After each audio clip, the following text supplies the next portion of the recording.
Alhamdulillah, alhamdulillahilladzi khalaqal insana fi ahsani taqwim. Asyhadu an la ilaha illallah wahdahu la syarikalah, iyyahu na'budu wa iyyahu nasta'in. Wa asyhadu anna sayyidana wa nabiyyana Muhammadan 'abduhu wa rasuluhu al-mab'uts rahmatan lil alamin. Allahumma shalli wa sallim ala hadzal nabiyil karim Sayyidina wa habibina wa syafi'ina wa qurrati a'yunina wa maulana Muhammadin wa ala alihi wa sahbihi tahirina ajma'in, amma ba'du. Faya ibadallah ittaqullaha haqqa tuqatih wa la tamutunna illa wa antum muslimun. Faqad qala Allah Ta'ala fi kitabihil karim wa huwa asdaqul qailin. A'udzu billahi minasy syaithanir rajim. Bismillahirrahmanirrahim.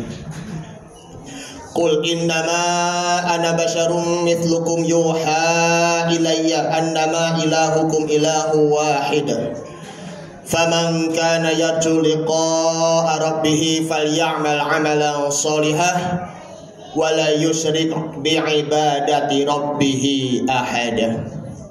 Shadaqallahul azim wa shadaqa rasulun nabiyyu habibul karim wa nahnu ala dzalika minasyahidin wa syakirin walhamdulillahi rabbil alamin. Ma'asyiral muslimin wa zumratal mu'minin rahimakumullah. Pertama-tama marilah kita panjatkan puja dan puji syukur kita kehadirat Allah Subhanahu wa taala. Alhamdulillah, kita sudah berada di hari Jumat pertama di bulan Syawal. Setelah sebulan penuh menunaikan ibadah puasa bulan suci Ramadan, mudah-mudahan Allah Subhanahu wa taala menerima amalan puasa kita di bulan suci Ramadan di tahun ini. Amin ya rabbal alamin.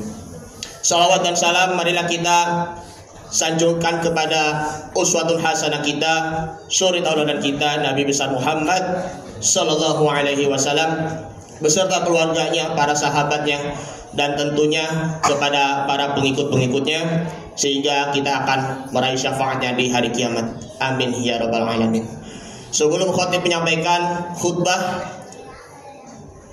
tentunya khatib berwasiat kepada diri pribadi khatib dan umumnya kepada para jamaah. Mari sama-sama kita untuk terus-menerus tingkatkan ibadah kita untuk meningkatkan kualitas iman dan takwa kita kepada Allah Subhanahu wa taala, agar senantiasa menjalankan segala perintahnya dan menjauhi segala larangan-larangannya.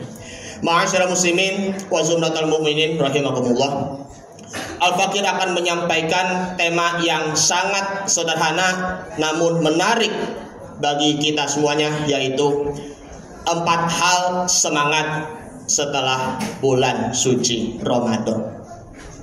Karena bulan Syawal ini merupakan bulan pengembangan amalan-amalan kita, apa yang telah kita kerjakan di bulan suci Ramadan yang barusan kita tinggalkan. Tinggal nanti bagaimana caranya untuk mengupgrade dan mengupdate, mengembangkan dan memperbaharui amal kita maupun iman kita kepada Allah Subhanahu wa taala. Tentunya ada 4 hal. Yang pertama yaitu kita selalu memakmurkan masjid. Masjid merupakan sarana ibadah bagi umat Islam, bahkan dijadikan sebagai sarana untuk kegiatan sosial kemasyarakatan. Untuk itu bagaimana caranya kita kembali lagi ke masjid agar senantiasa kita bermunajat kembali kepada Allah Subhanahu wa taala? Tentunya kita harus selalu istiqomah untuk menunaikan ibadah salat fardhu 5 waktu di masjid. Jangankan hanya di bulan suci Ramadan kemarin saja, tetapi setelah bulan suci Ramadan kita tinggalkan. Yang tadinya di waktu sholat taraweh yang kita kerjakan di hari pertamanya ramai sampai penuh jamaahnya, namun pas di hari yang ke-10 sampai terakhir hari yang ke-30 malah tambah maju, hanya 1 shaf maupun 2 shaf saja. Karena itu jangan biarkan masjidnya itu menjadi kosong, jangan biarkan masjidnya itu sepi. Bagaimanapun keadaan kita, kondisi kita, kita tetap memakmurkan masjid. Kita akan selalu mendapatkan pahala 27 derajat dibandingkan dengan sholat sendirian, baik itu di rumah maupun yang di tempat lain. Oleh karenanya Nabi Muhammad Sallallahu Alaihi Wasallam bersabda, "Idza ra'aitumur rajula ya'tadul masjidah fashhadu lahu bil iman." Apabila melihat seseorang yang dia pergi ke masjid, maka saksikanlah bahwa dia itu benar-benar beriman. Karena itu perjalanan jauh dan terberat itu adalah perjalanan ke masjid. Maka dari itu, mumpung kita masih sehat, kita mudahkan langkah kaki kita untuk menuju ke masjid, karena setiap langkah demi langkah itu pasti ada nilai pahalanya di sisi Allah Subhanahu wa Ta'ala. Yang kedua yaitu kita melakukan semangat untuk thalabul ilmi. Kita kembali lagi untuk menuntut ilmu. Biasanya setelah halal bihalal, lalu kembali lagi pembukaan pengajian majlis taklim, baik bapak-bapak maupun ibu-ibu. Tetapi kenyataannya masih banyak juga ada yang malas untuk menuntut ilmu. Padahal itu menuntut ilmu itu merupakan wajib bagi setiap kaum muslimin wal muslimat. Thalabul ilmi fardhatun ala kulli muslimin wal muslimat. Rugi kalau tidak pernah menuntut ilmu, walaupun cuma hanya sekedar di bulan Ramadan saja yang kita hadir di dalam majlis taklim ilmu.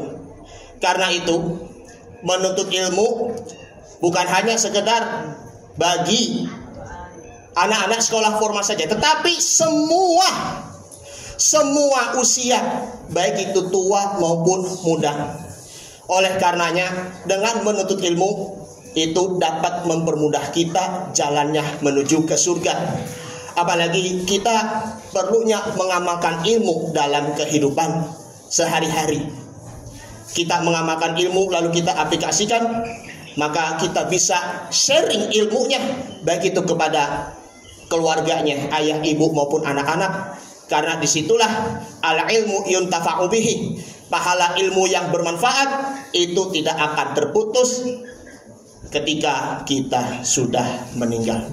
Oleh karenanya Nabi Muhammad Sallallahu Alaihi Wasallam bersabda di dalam hadisnya, "Ta'allamul ilma, fa inna ta'allumahu qurbatun ilallahi azza wa jalla." Tuntutlah ilmu, karena sesungguhnya menuntut ilmu itu merupakan pintu kedekatan kita kepada Allah Subhanahu wa Ta'ala. Wa ta'limahu liman la ya'lamuhu shadaqatun. Mengajarkan ilmu kepada orang yang belum tahu ilmunya itu juga merupakan sedekah. Lalu lanjutnya, wa innal ilma liyanzila bi sahibihi fi maudi'i syarafi war rif'ati. Karena sesungguhnya ilmu itu dapat menurunkan cahaya keberkahan bagi seseorang, serta menempatkan posisinya berada di dalam kedudukan terhormat dan mulia tinggi. Karena itu wal ilmu zainun li ahlihi fid dunya wal akhirah. Karena sesungguhnya ilmu pengetahuan itu adalah keindahan bagi ahlinya, bagi orang yang alim maupun orang yang penuntut ilmu di dunia maupun di akhirat. Yang ketiga yaitu kita harus semangat untuk mencari rezeki. Memang mencari rezeki itu susah. Hidup di dunia ini memang tidak ada yang instan, hadirin. Tidak ada jalan pintas untuk menuju kesuksesan. Karena kita memang juga harus menikmati proses dalam mencari rezeki. Kalau kita mencari rezeki dengan cara mencari rezeki dengan secara instan, apalagi lebih parahnya mencari rezeki dengan cara yang haram, apalagi melalui menempuh jalan yang haram, maka rezekinya itu tidak akan ada keberkahan di dunia dan juga di akhirat. Karena itu mencari rezeki yang halal itu wajib bagi kaum muslimin wal muslimat. Karena itu kalau kita sudah bekerja, kalau kita sudah bersungguh-sungguh, kita mendapatkan rezeki di sisi Allah Subhanahu wa taala, baik itu dari hartanya maupun juga pakaiannya, maka hendaklah kita tidak perlu lagi untuk berbangga-bangga diri, tidak perlu juga untuk menyombongkan diri. Karena dengan bekerja karena Allah Subhanahu wa taala, mencari rezeki karena Allah Subhanahu wa taala, karena diawali dengan niat, an-niyatulillah, niat semuanya serba karena Allah Subhanahu wa taala, maka kita akan mengharapkan pahala hanya semata-mata karena Allah Subhanahu wa taala. Oleh karena itu, dalam hadis Nabi Muhammad sallallahu alaihi wasallam, Nabi bersabda, "In kana yas'a ala waladihi sigharan fahuwa fi sabilillah." Jika dia bekerja untuk anak kecil, maka dia berada di jalannya Allah Subhanahu wa taala. Wa in kana kharaja ala abawaihi syaikhaini kabiraini fa fi sabilillah. Jika dia keluar untuk bekerja untuk menafkahi kedua orang tua yang sudah lanjut usia, maka dia berada di jalannya Allah pula. Wa in kana kharaja yas'a ala nafsihi liya'iffaha fa fi sabilillah. Jika dia bekerja untuk dirinya sendiri, tetapi dengan catatan tidak perlu meminta-minta, itu pun juga berada di jalan Allah pula. Lalu wa in kana kharaja yas'a ala ahlihi fa fi sabilillah. Apabila dia keluar untuk bekerja untuk keluarganya, maka itu pun berada di jalannya Allah. Tetapi jangan sampai wa in kana kharaja tafakhuran takatsuran fa fi sabilit taghut. Apabila dia keluar untuk bekerja tetapi untuk menimbun harta dan untuk membangga-banggakan apa yang sudah punya hartanya, maka itu berada di jalan yang taghut. Rasulullah SAW beliau digambarkan sebagai orang yang dermawan. Bahkan ketika di bulan suci Ramadan, beliau orang yang jauh lebih dermawan. Karena itu ya, ketika kita sudah berzakat, kita sudah bersedekah, kita sudah memberikan kepada orang-orang mustahik, tentunya orang-orang yang fakir miskin, anak yatim piatu, tetapi sebenarnya masih sedikit dibandingkan dengan kebutuhan umat yang harus dipenuhi. Karena itu kita harus lebih banyak lagi untuk berinfak dana yang kita peroleh. Keluarkan harta apa yang kita punya, berapapun, baik itu 50.000, baik itu 100.000 maupun 200.000 dan lain sebagainya. Jadi jangan takut harta berkurang, uang berkurang karena sedekah. Karena nanti Allah Subhanahu wa taala akan memberikan gantinya yang lebih baik dan lebih baik lagi. Abu Bakar As-Siddiq, Umar bin Khattab, Utsman bin Affan, Abdurrahman bin Auf, mereka adalah seorang pemimpin bagi umat muslimin. Tentunya Abdurrahman bin Auf, beliau adalah seorang saudagar. Beliau adalah bersemangat tinggi dalam mencari harta, tetapi bukan hanya untuk dirinya maupun juga keluarganya, tetapi juga untuk berzakat dan bersedekah untuk umatnya.